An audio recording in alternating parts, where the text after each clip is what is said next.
ध्यानी मनी स्वप्नी ही नाम संजीवनी वदनी असे, त्याला निरंतर सुखाची प्राप्ती होईल.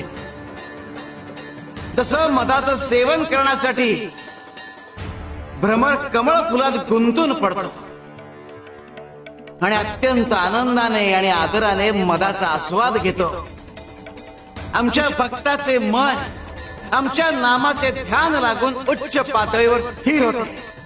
मन नामात एकाग्र होईल, त्याची चंचलता नाहीशी होईल आणि त्याचे उन्मन होईल. अरे नामस्मरण हेच प्रपंच व परमार्थ साधनाचे साधन आहे.